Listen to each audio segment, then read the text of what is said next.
This story is titled, Sister and Her Kids Live at My House for Free, but then she calls cops on my wife, and they take her with overnight bag, and sister laugh out loud. Hey everyone, before we jump into today's video, I need your help. We've noticed the channel is losing some traction, and subscribing is one of the best ways you can support us. It's quick, free, and it helps us keep bringing you awesome content. Your support means the world. Let's keep this channel growing together. Thanks so much. Now let's start the video. Alright, so I don't even know how to start this without sounding like a complete jerk. But here goes. I'm 32 years old, and for the past 6 years, my sister has been living with me. I guess you could say it was one of those situations where I wanted to do the right thing as the older brother, and it just spiraled from there. A bit of context, my sister, let's call her Jess, got pregnant when she was 19. I don't need to go into all the details, but it wasn't a good situation. She didn't have a lot of support at the time, and my mom, who raised us both as a single parent, wasn't in the best place financially or emotionally to help her either. So being the big brother, I said, come stay with me. At the time, it didn't feel like a big deal. I had just bought a small house, nothing fancy, just a 3-bedroom, 1-bath kind of place. But it was mine. I had saved up for years to get that house, and I was proud of it. It felt like a solid foundation, you know. Jess was only supposed to stay for a few months while she got her life sorted out. I even helped her with the baby at night sometimes, and made space for her to feel comfortable. The thing is, a few months turned into a year, then another year, then 6 years.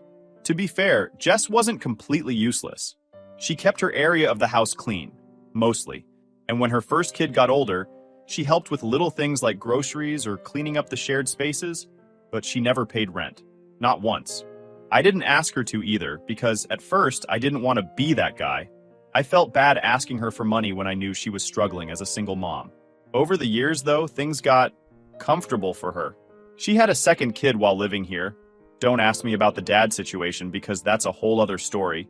And suddenly what started as a place to crash became her entire life. My house was her house. Her boys, my nephews, grew up thinking of it as their home. I guess part of me let it go on because I felt like I owed her something. Jess and I didn't have the easiest childhood. My mom did her best, but we grew up pretty broke. And I always promised myself I'd be better. That I'd be the kind of guy who helped his family when they needed it. And honestly, I like my nephews. They're good kids, even if they're loud as hell and constantly making messes in the yard. Then, about 4 years ago, I met Amy. She's now my wife, and honestly, she's amazing. We clicked right away, and she's been nothing but understanding about the whole Jess situation. For the first couple of years, Amy didn't say much about my sister living here. She'd make little comments sometimes, like, when do you think Jess will get her own place? But she was patient because she knew it was complicated. Things started to change when Amy moved in last year. I mean, I get it. It's not easy to move into a house where another woman and her 2 kids are already living. Jess and Amy were civil at first, but there was always this unspoken tension. Amy felt like she couldn't make the house hers because Jess had already staked out her little territory.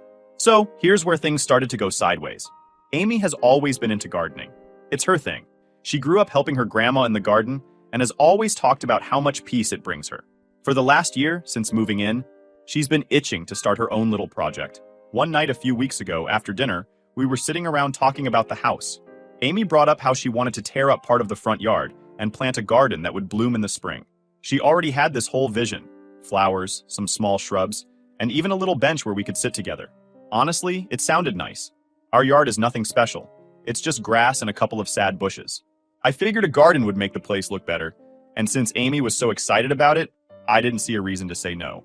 We talked about hiring contractors to do the initial work, tearing up the grass, prepping the soil, and laying out the space. Amy wanted to take a few days off work to supervise and make sure it was done exactly how she pictured it.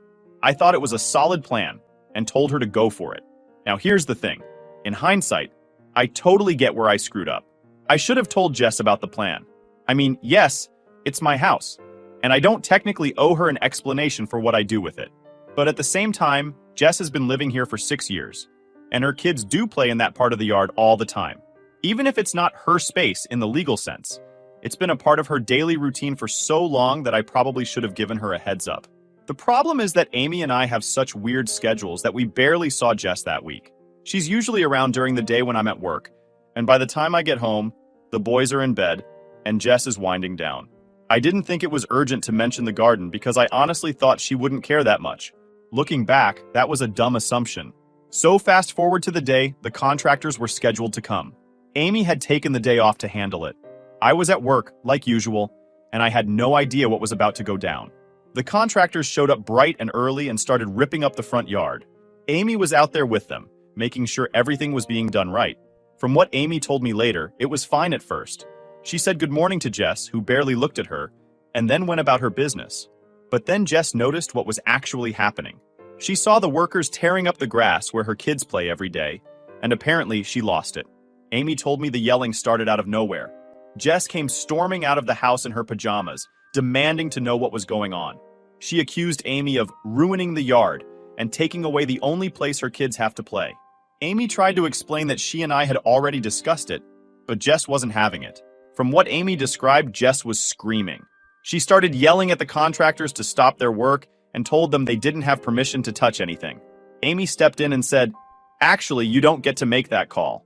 This is our house." Jess fired back with something like, "I've lived here for 6 years. It's my home too, and you don't get to come in here and tear it apart." At that point, things got really out of hand.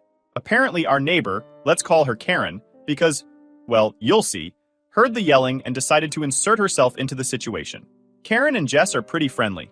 Her kids play with my nephews sometimes, and they've bonded over being single moms. From what Amy told me later, Karen came over and immediately took Jess's side, asking Amy what the workers were doing and why Jess didn't know about it. Amy tried to stay calm, but Karen wasn't listening. She ended up calling the police. Yeah, the police. I still can't believe it when I think about it. Karen called 911 and said there were unauthorized workers on the property tearing up the yard. She claimed Amy wasn't allowed to make changes because the owner wasn't home. The cops showed up pretty quickly, because I guess in a quiet neighborhood like ours, they have nothing better to do. And things got even more ridiculous. Amy tried to explain that she did have permission because this is her home too, and we're married. But because I wasn't there to confirm anything, the cops told Amy she needed to leave for the night. They let her grab an overnight bag, and then they literally escorted her out of our house. When I found out about all this, I was at work and completely unreachable. I work in a warehouse, so I don't have my phone on me during shifts. I didn't even know any of this had happened until I checked my phone on break and saw about a dozen missed calls from Amy. I felt like an absolute idiot.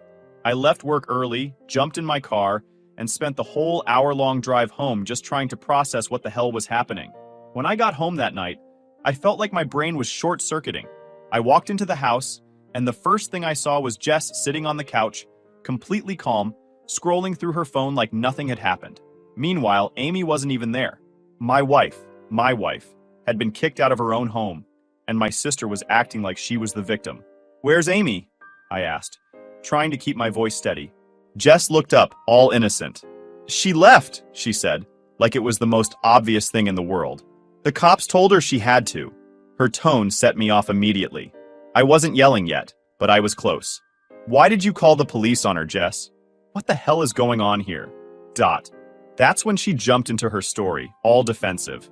According to her, she had no choice. Amy and the workers were tearing up her kids' play space without telling her, and she had to do something about it. She kept talking about how she's lived here for 6 years, and how Amy came in and started changing everything without even respecting her. "You don't get it," Jess said. "This has been my home too for years. You don't just get to rip up the yard without telling me." I couldn't believe what I was hearing. My sister, who's lived here rent-free, who I've supported for years, was talking like she had some kind of equal ownership over my house. "Your home?" I said. "Jess, this isn't your house. You've been living here because I let you. I've helped you out for years, and you repay me by getting the police involved and having my wife kicked out?" That's when she pulled the victim card. She started crying, talking about how much the yard meant to her kids and how they don't have anywhere else to play. I wasn't unsympathetic. I love my nephews. But the way she handled this was unacceptable. "You screamed at Amy," I said, my voice raising a little now. "You embarrassed her in front of the workers, dragged the neighbor into it, and called the police. Who does that?" Jess stood up and started yelling back, like she was trying to match my energy. "You and Amy didn't even tell me. I had to find out when strangers were digging up the yard. You don't just get to change everything without talking to me first. I've lived here for 6 years. I have a say in this." I stopped. I actually stopped mid-sentence because what she said was so insane to me. You have a say? Jess, you don't pay rent. You don't own this house. You've been living here because I've been helping you out. That doesn't mean you get to call the shots. And then she said it. The line that made my blood boil. Period. I have tenants' rights. You can't just do whatever you want anymore. I froze. What did you just say? Jess crossed her arms and said it again. Quieter but firmer this time. I have tenants' rights. I've lived here for 6 years. You can't just kick me out or change things without notice. Legally, I have rights too. At this point, I had to walk away. I couldn't even look at her. I went outside and sat on the porch trying to calm down. I could feel my hands shaking, not out of fear, but because I was so angry. Amy called me while I was out there. She'd been staying with her sister, and I could hear how upset she was. I can't believe your sister did that to me, she said, her voice cracking. I'm your wife, and the police made me leave our house. Hearing how hurt she was made me even angrier. I promised her I'd handle it. This is the last straw, Amy, I told her. Jess has to go. I went back inside after a while. Jess was still sitting there, acting like nothing had happened. I didn't sugarcoat it this time. You need to move out, I told her. She looked up at me, shocked. What? Kicking me out? Over a garden? No, I said. I'm kicking you out because of how you treated Amy. I'm kicking you out because you think you have more of a right to this house than my wife does. This is my home, Jess. And you crossed a line. She started crying again, telling me I was being unfair, that she had nowhere to go, that I was choosing Amy over my own sister. And maybe I was. But at that moment, I didn't care. I wasn't going to let her keep disrespecting my wife and acting like she owned the place. I gave her a deadline. You have until New Year's to find somewhere else. I'm serious. I'll help you pack. I'll help you find a place. But you're moving out. Jess stormed off to her room, slamming the door behind her. I just stood there for a minute, feeling completely drained. The next day, I called a lawyer to ask about this whole tenants' rights thing. I didn't want to get caught off guard if Jess tried to fight me on it. The lawyer said that Jess might technically have some residency rights because she's been living there for so long. But since there's no lease and she's never paid rent, it would be easy enough to evict her. I just needed to give her proper notice in writing. So that's exactly what I did. I wrote up a formal notice, printed it out, and handed it to Jess that evening. You're really doing this? She asked me, tears in her eyes. Yes, I said. It's time, Jess. I felt bad. Of course I did. She's my sister, and I love her. But this wasn't just about the yard anymore. It was about respect, boundaries, and the fact that I needed to put my wife first. That night, I texted Amy and told her everything. She came home the next morning, and when I saw how relieved she looked to be back in her own house, I knew I was doing the right thing. Jess didn't talk to either of us for the rest of the week. She stayed in her room or took the boys to her friend's house. I didn't push her, but I also didn't back down. For the first time in 6 years, I felt like I was taking back control of my home. The next few days were tense as hell. Jess didn't say a word to me, and the house felt like a war zone. She kept to her room with the boys, only coming out when she had to, probably hoping I'd change my mind if she just laid low. Amy was back home, but she was still pissed. She didn't deserve any of this. The first night back, she unpacked her overnight bag and sat on the edge of the bed, quiet. I tried to apologize, tried to tell her I was handling it, but she shook her head. I know it's not your fault, she said, but your sister humiliated me in my own home. Our home. You have to fix this. She wasn't wrong. The next morning, the neighbor, Karen, decided to stir the pot even more. I was outside grabbing the mail when she came walking over like nothing had happened. She had that fake smile plastered on her face, the one people wear when they're about to say something condescending. Hey, I just wanted to check in on Jess, Karen said, leaning against the mailbox like she owned the place. She told me everything that happened, and I just feel terrible for her. It's not easy for single moms, you know?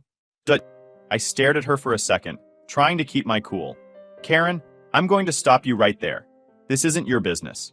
What happened here is between me, my wife, and my sister. Karen blinked, like she couldn't believe I'd actually said it. Well, I'm just looking out for her. And you know, she does have rights, legally. She's lived here for... Stop! I cut her off. You called the police on my wife, Karen. Do you have any idea how messed up that is?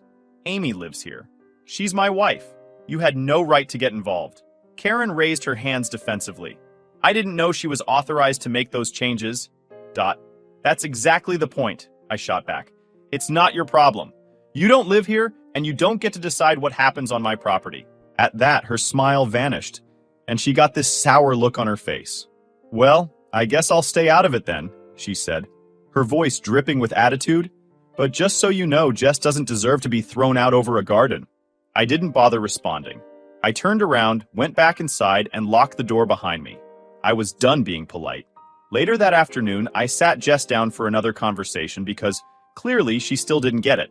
I found her in the living room, folding laundry while the boys played video games. I could tell she was avoiding me, but I wasn't going to let this drag out any longer. "Jess," I said, sitting across from her, "we need to talk." She didn't look up. "I already know what you're going to say." "Good," I replied. "Then this won't take long." I handed her the formal written notice I had printed out earlier. It was basically a repeat of what I'd said before. She had 60 days to move out, and I would help her find a place if she needed it. Jess finally looked up at me, her face red. "You're really serious about this?" "Yes, I am." She let out this bitter laugh. "Unbelievable. You're really throwing me and my kids out over some stupid grass. Do you even hear yourself?"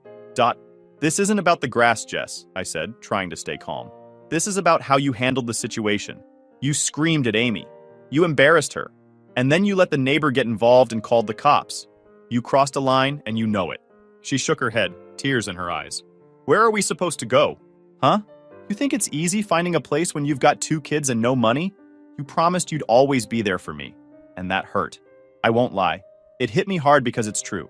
I did promise I'd be there for her. But 6 years is a long time, and I realized that my help had turned into something toxic. I had given her a crutch, and now she expected me to carry her forever. I have been there for you," I said quietly. "For 6 years, Jess. I've given you a place to live, I've helped with the boys, and I never asked for anything in return. But it's time for you to figure things out. You can't live here forever." She didn't say anything. She just sat there, crying softly. For a second, I almost felt guilty. Almost. But then I remembered how Amy had looked when she came home.